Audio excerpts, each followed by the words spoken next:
Welcome to Survival Mode Disrupted, the podcast for those who are done performing, done people pleasing, and done living life on autopilot. I'm your host, Letitia, the Survival Mode Disruptor, and this is where we create disruptive, unapologetic transformations for those who are ready to exit survival mode and reclaim their power. Every episode is your permission slip to burn the rule book, break the cycle, and finally build a life that feels like yours. So let's disrupt everything that's holding you back and start living life on your own terms. Welcome to Survival Mode Disrupted. This is your trigger warning. This podcast contains unfiltered conversations about trauma, abuse, and survival.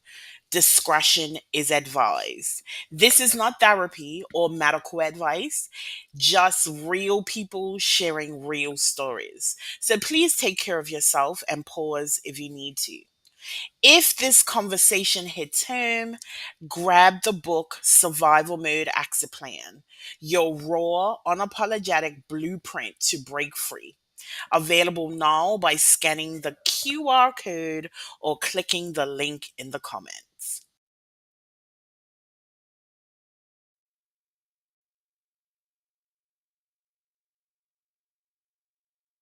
Hello, hello, hello, and welcome back to another episode of Survival Mode Disrupted. I am your host, Letitia, the Survival Mode Disruptor, and this week we have Monica with us. So, Monica, why don't you introduce yourself?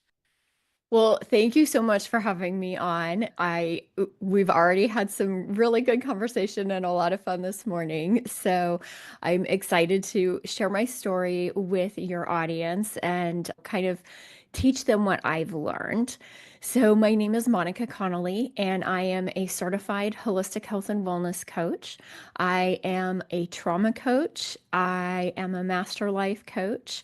But more importantly, I'm a mom, I'm a grandmother, and a wife. My family really is my priority. And that's really where I learned, after going through some hardship, learned that I had given everything to my family. So I have two medically challenged kids, and my husband suffered a traumatic brain injury, and my newborn son passed away. And I had never grown up learning how to deal with grief or how to deal with stress. The go-to for me was staying incredibly busy, serving others, and eating. I did that for years, not realizing that it was a trauma response and not realizing the damage that I was causing to myself. So ultimately, I ended up really losing myself. I lost my identity, I lost my voice. I know now looking back that the jobs that I took, I worked high stress healthcare. I worked in a pediatric heart clinic where we had some of the sickest patients in the country. And I could advocate for them, but if you asked me what I wanted for dinner that night, I couldn't tell you because I had completely lost my voice. Went through several years going through this cycle, to the point where one day my doctor looked me in the eyes and he said, "If you don't make really drastic changes, you are going to die and it will be very soon." And that was a wake up call for me. So I didn't know where to go from there. I didn't know what to do. So I actually had a friend who had reached out, that a woman that I had met through a company that we were both involved with. She was hosting a really small intimate event and she said, "Why don't you come?" And I had never done anything like that. I did not talk in front of people. I had horrible anxiety about speaking in front of people. I had never gone to a personal development event. I didn't even know what personal development was at the time. And she kept asking and asking, and the event was close. It was within driving distance. So I was like, okay, I'll go ahead and go. And I really learned at that event, I felt seen and I felt heard and I felt hope for the first time in a long time. And I realized that I wasn't alone, that other people had gone through similar experiences and that they could help show me how to get through this and how to regain my voice and how to regain my identity.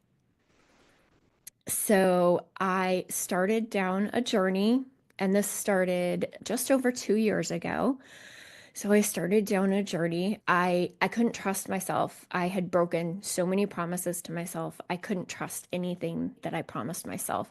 So I made one commitment, and that was to walk on a treadmill and listen to a podcast. And I couldn't stop walking on the treadmill till the podcast was over. So I started doing that every day, and that was my one consistent thing. And I started regaining trust in myself by doing that. I got my certification in holistic health and wellness, and I did it for me because I knew that I had to be able to heal my body. I had been going to doctors and I was getting sicker and sicker. I decided I would take control of my own health and take that into my hands, and I would educate myself and learn about my body and about my nutritional needs. And so I started walking and I started making changes to my diet and I stayed in community and I had people hold me accountable.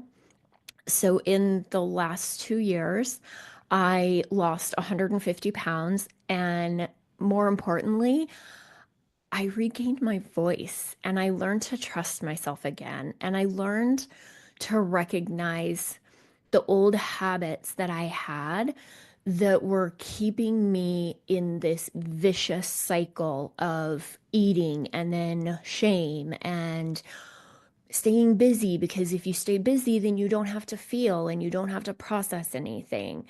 And so, learning how to process trauma, and trauma can look very different for people. Somebody could have an experience where they're almost in a car accident, and that could be a very traumatic event for them. Somebody could witness something, a violent act, and that could be what causes trauma for them. So everybody is different. And I like to emphasize that one person's trauma is never worse than someone else's. It's everybody's body reacts differently. Everybody's brain is different, and everybody is going to react to situations differently. And you can have trauma that happened to you that it may take you 5 years to realize that's what caused all of these issues, and you're able to track it back to that event. And you may go, but that really wasn't that big of a deal. But it really was for your body. It was. And so that's something in my coaching programs that we talk about is like, don't ever allow yourself to be in a position where you feel shamed because you're saying this caused me trauma.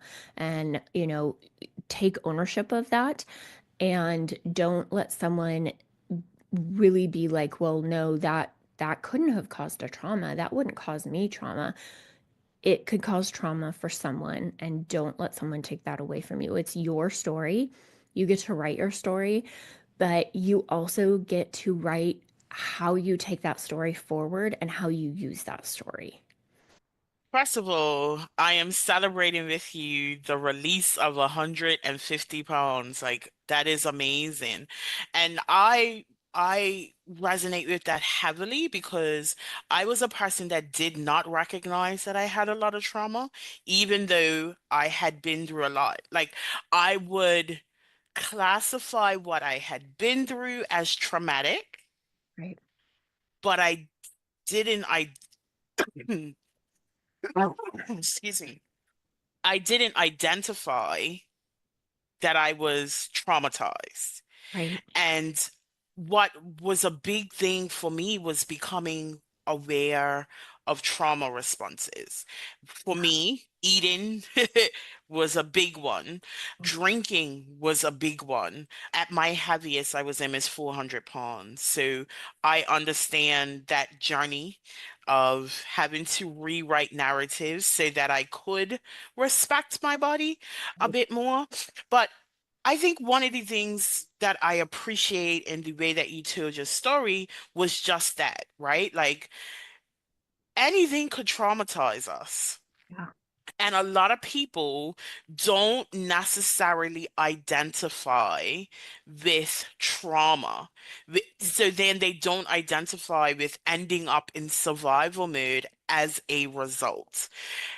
As a trauma-informed coach, what are some of the common trauma responses that you see? Like we talked about, eating is a big one. So many people will find that when they actually sit down and they look at their eating habits and they're consciously aware of, what when they're eating and what they're eating, most of the time they will, people who are in a trauma response will be able to identify that, oh, I'm eating when I'm stressed. I'm eating when I'm sad. I'm eating when I'm happy because that's how their body has learned to cope. So eating is a big one.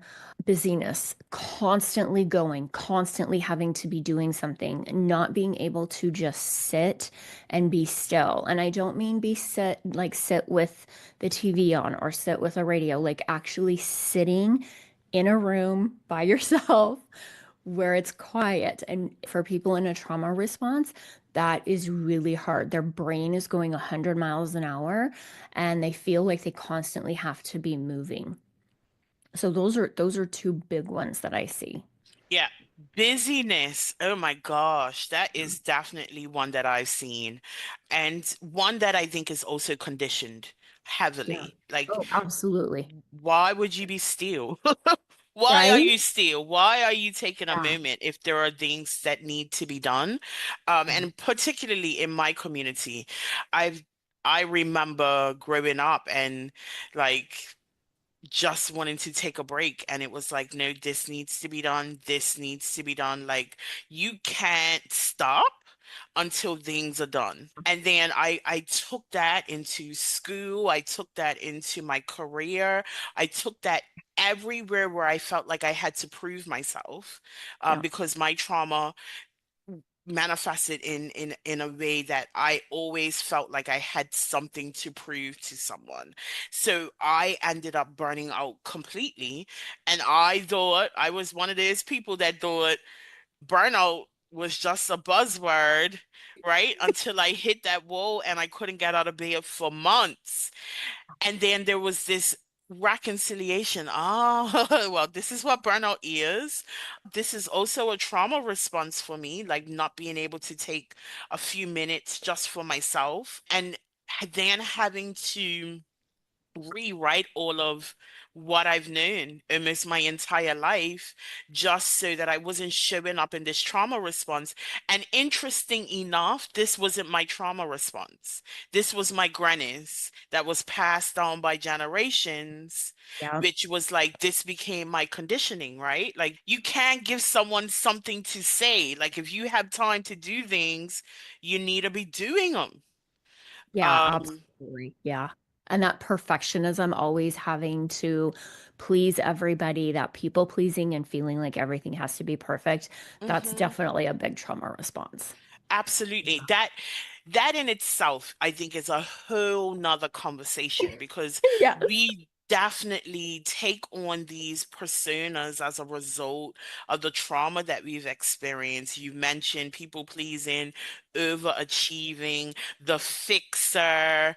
Yeah. I mean, there are quite a few that happen as a response to our trauma that we often don't see as trauma responses. So we show up, we give it so much energy, and Yeah. then we have to spend often years trying to rewrite it. I think Yeah. one of the hardest trauma responses for me to rewrite was people pleasing Yeah. because it That was a big one probably for me. was one of my first trauma responses. I Yeah. can actually pinpoint all the way back to when I was 7 when Yeah. it started for me. So essentially, that's decades of rewriting without recognizing that it is a trauma response. Something I love that you said though too was that like we as a society, this is really pushed. It's you stay busy and you don't take time for yourself. And that was huge for me to recognize that I there was no self-care going on. And people will say, well, self-care is expensive and it's selfish. And why are you taking time for that when it means that you're not spending that time with your kids? But you disappear when you forget to take care of yourself. You lose your voice when you forget to take care of yourself. And you really get where you don't have an identity. I mean, I was to the point where I looked in the mirror and I didn't recognize myself. I didn't know who I was. I didn't recognize my own reflection in the mirror. And I really had to break from that societal, norm of no, you can't take time for yourself and really shift that narrative in my family. And it's when you get to the point where you start saying, no, I'm going to start setting these boundaries and I'm going to start doing these things for myself, there's going to be resistance to that because you have put yourself in a position of always being the yes person. And everybody knows, well, I can go to this person and they're going to do it. They're going to move heaven and earth to make sure it happens. And you start saying no and you start setting those boundaries and you start taking care of yourself and taking that time for yourself. And there's going to be resistance, but you will find that it really can change your whole outlook. You will become less exhausted. You will just in general feel better. You will have more energy. You will feel better. You will be able to handle when there is stress. You're going to be able to handle that better because you've allowed your body rest. So Hmm. really changing that societal thinking that taking that time for yourself is a bad thing. Absolutely. Self-care is absolutely required. But I want to go back to that part about the lost identity, right? Like one of the things that I recognize working with people who are dealing with trauma is that piece that we all have in common. And when I talk about accident survival mode, I say it happens in three stages. First is self-awareness, the second is reprogramming, and then the third is reinvention. As someone who has been highly traumatized over my life, exiting certain situations, like for instance, I'm a survivor of teenage domestic abuse. Coming out of that environment, I had absolutely no idea who I was because up until that point, my identity had been tied. I had tied my identity to my interpersonal relationships. So if Yeah. I ever described myself to someone, I would say I am so and so's child or I am so and so's girlfriend or wife. My Yeah. my identity at that stage had never been developed enough where it was autonomous of the events or the people that I was around. And Yeah. now I'm left. I am now alone. And but who am I? And Yeah. I had no clue. I think one of the things that keeps us in survival mode is that loss of identity. And a lot of us are unaware of how much power and control we actually have, that we can define. Listen, if you want to be an astronaut, honey, be an astronaut. If Right? you want to be a deep diver, searching for gold at the bottom of the Atlantic Ocean, you have every right to be there. And I'm using extremes because I want people to recognize they have so much control over who they are and who they can become.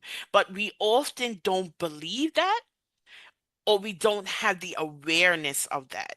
And I think the true freedom in trauma recovery is being able to sit back and openly, honestly, and unapologetically define who you want to become.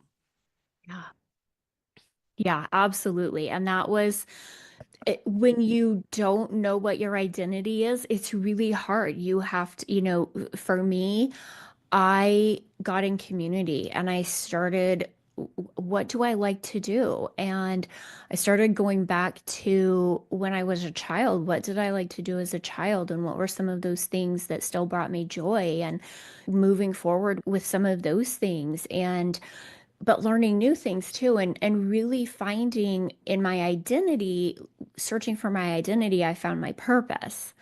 And so if 2 years ago, if you had asked me, well, what if you're going to speak on podcasts, and what if you're going to write books, and what if you're going to talk on stages, I would have been like, oh no, that is not me. I don't do those things, because I didn't have the faith in myself that I could do those. I didn't think I was capable of it, but I didn't know what I thought about anything. I had no opinions about anything, but I was terrified of, back to the people pleasing, speaking in front of people and saying something that would upset someone. Hmm. And so I rarely, I had lost my opinion about everything because I didn't want to say something that would offend someone, or that would cause a confrontation, or would hurt someone's feelings. And now I know that was an additional trauma response Hmm. that I had to learn who I was and what I was capable of. And I had completely lost the ability to dream. If you had asked me, like, what do you want your career to look like in 5 years? I couldn't tell you that, because I couldn't think that far. I couldn't think past today. That if I got through today, I was doing good. If I had a plan for today, and really allowing myself to dream, and to dream big. And it's something like, as you're going through it, it's not something that's going to happen overnight. It's something it took a lot of conditioning and a lot of years to cause the trauma and to cause the trauma responses. And you're going to have to put in that time to move yourself out of that as well. Absolutely. And a huge part of trauma recovery, in my opinion, is taking us back to our childhood, right? Taking us back to that point before we were stripped of everything. And listeners, I don't want you to misunderstand me. Like, I think a lot of societal expectations strips us of who we are at the core. I talk a lot about the conveyor belt of success that we are fed. You know, you have to have good grades so that you can get a good job, or so good grades so you can go to a good college so you can get a good job, and then you work that job for 40 years, and then you retire to then live life. That is a conveyor belt of success, and part of that conditioning that keeps us on that conveyor belt is the loss of our imagination. And a huge part of this recovery is, first of all, getting back to who we are, like that identifying self, being able to trust ourselves again, being able to dream and dream big, as you mentioned, Monica, because a lot of that is stripped from us without trauma. It's stripped from us Yeah. because we are conditioned to be great employees, not great humans. And Yeah. In it's the a box. huge difference, right? The last thing that I really want to touch on, which I think is very important, is the point at which you learn to trust yourself again. Most people who have undergone intense trauma don't trust themselves. And the reason for that, and it doesn't even have to be intense, any kind of trauma, you the trust in ourselves and our ability to make decisions that are correct, quote unquote correct, because there Right. are no correct decisions. It's how you manage the situations you're in. Is that just that? Every bad, quote unquote, bad decision that we make diminishes our ability to trust ourselves. So Yeah. we then get to a point where we are just completely untrusting. And it's like, I can't make this decision because I have a history of making really bad decisions, which put me in really bad circumstances. So I don't know what to do here. Yeah. That is another very key point in our recovery, being able to get back to a point where we first accept that any decision that we made with the information that we had at the time. And we're Yeah. often viewing this from a perspective of we already have more information. So why didn't we make a better decision? No, we didn't have the information at that time.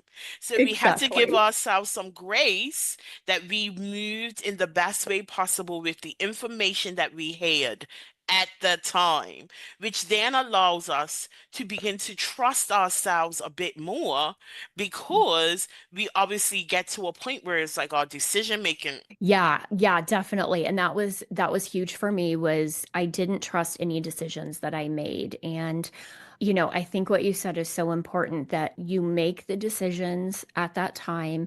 Each day you make those decisions and it's based on the information you have right at that moment and how you think the best way to move through that is going to be. And you make that decision based on that. And you really have to go back and say, that's okay. I made this decision and I may not have liked the outcome of it, but what can I gain from that now? What knowledge can I take from that? And I know now I would make a different decision, but what did I learn from that? And what path did that put me on that maybe I want to shift off of? And what decisions can I make to shift off of that?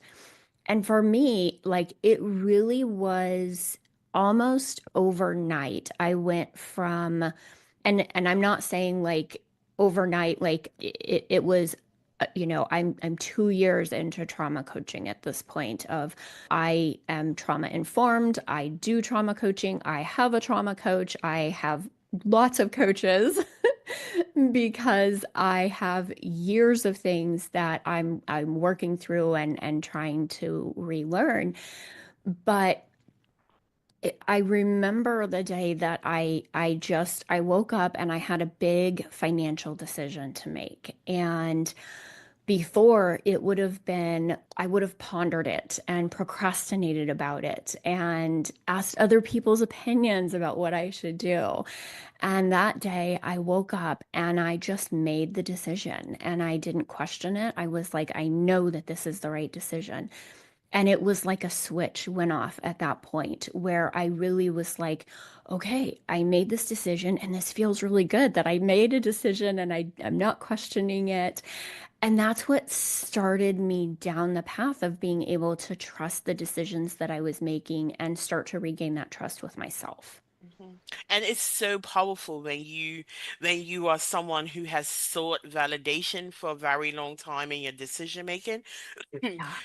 I was definitely at that point. I couldn't do anything without running it by someone else, right? And part of me thought it was like, well, maybe I'm doing better by doing this. But again, there was no reconciliation of how much control of my life I was giving away.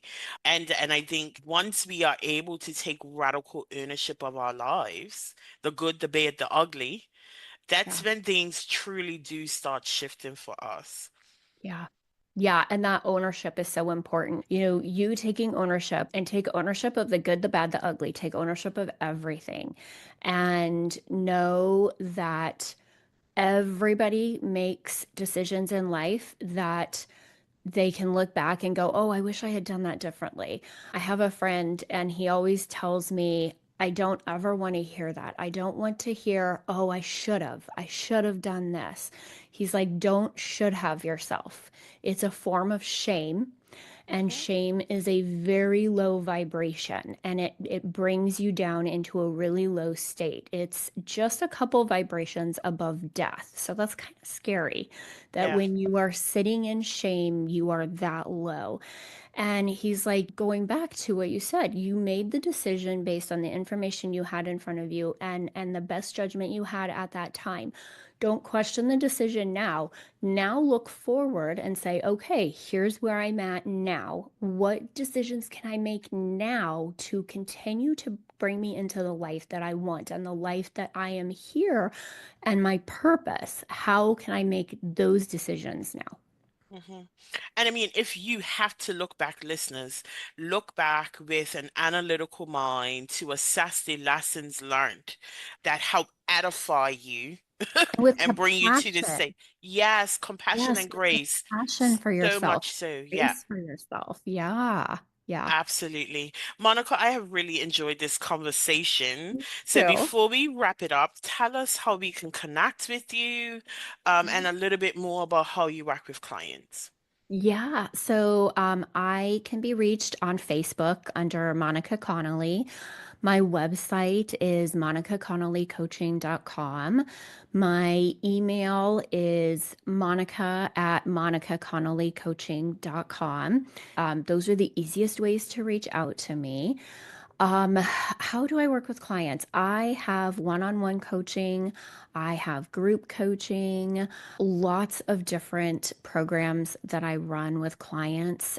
Do I have master classes that those are always free? So those are available once a month where I talk about different topics, everything from trauma coaching to health to financial wellness, because that plays a huge part in people have trauma responses related to money. Hmm. So it's a wide range, but I try to offer one free masterclass every month. There's a wealth of information on my Facebook page too. I share a ton of information there. Okay. Well, listeners, all of that information will be in the show notes. Have a look. Make sure you connect with Monica. So before we go, Monica, one last takeaway for the listeners. Yeah. Um, I think the thing that was so important for me was that I encourage everyone to do is take that first step. And it doesn't have to be perfect. Take bold, imperfect action and do it scared. It doesn't have to be perfect. Know that you are here for a purpose and find that purpose and really put everything into it. Jump in feet first and do it bold and do it scared. And remember that you were always made for so much more. Ah, I love that. Listeners, you are made for so much more. Be bold Yeah. in your decisions to edify yourself and change your world. This is all about being able to seek radical ownership. Thank you, Monica, for your time and your story. And listeners, thank you for catching another episode of Survival Mode Disrupted. And as always, I want to remind you, you were not built to break. But you damn sure were not built to just survive. Disrupt the cycle, reclaim your life, and thrive on your own terms. And I will see you next week.